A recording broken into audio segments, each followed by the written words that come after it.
des bobines vibrants. Ce sont des vibreurs qui, au lieu comme les voitures actuelles, il y a un éclatement à la bougie au point Moreau. Là, vous avez une succession d'étincelles qui se font à la bougie, parce qu'il y a un distributeur de courant qui alimente 4 bobines, donc pour les 4 cylindres. Et ce distributeur distribue du courant basse tension, or que nos voitures modernes, le distributeur distribue un courant haute tension. Donc ce que vous entendez là, c'est chaque bobine, au moment du point Moreau, juste avant le point Moreau, qui se mettent en vibration et qui vont émettre une certaine temps d'étincelle à la bougie. Suivez le guide, retour au musée du machinisme agricole de la Bourriane. Nous sommes en 1923, 2900 cm3 de cylindrée, 20 chevaux. Vous êtes devant la Ford T de ce musée. Bonjour Benoît. Bonjour. Quelle belle voiture. Ah oui, c'est une des plus belles pièces du musée. Voilà, on vient de vous la mettre en route. C'est vrai que c'est une voiture qui est exceptionnelle et qui a beaucoup de succès, surtout quand on fait les sorties. Elle est dans son état d'origine, surtout la sellerie, la bâche.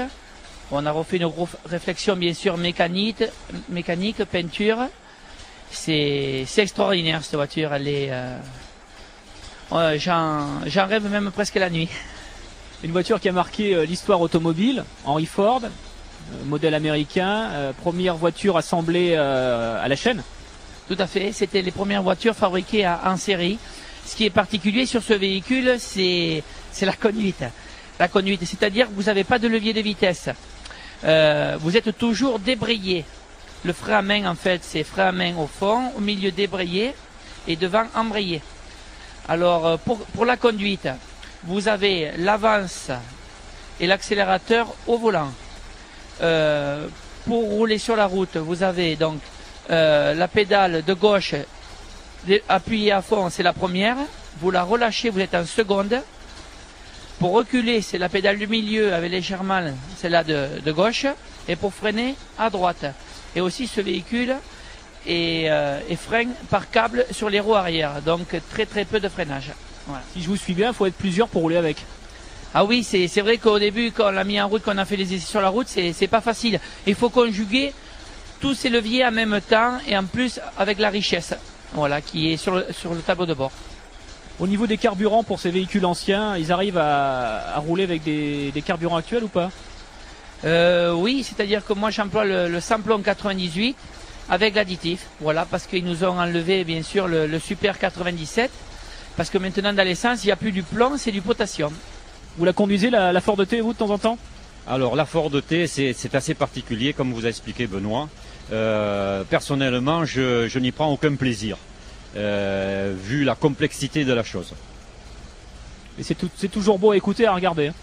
Absolument, c'est un très beau véhicule et on est content de l'avoir parmi notre collection. Merci Alain.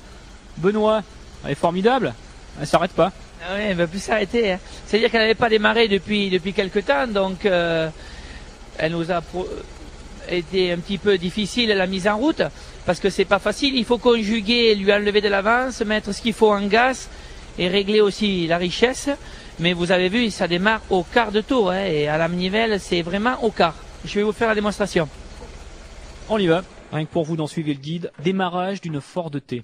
Quart de tour. Voilà, vous avez vu, c'est vraiment exceptionnel. Hein. Il n'y a pas que des grands-mères automobiles ici au musée de Salviac. On va s'intéresser aux deux roues demain, il y en a pas mal ici. Hein.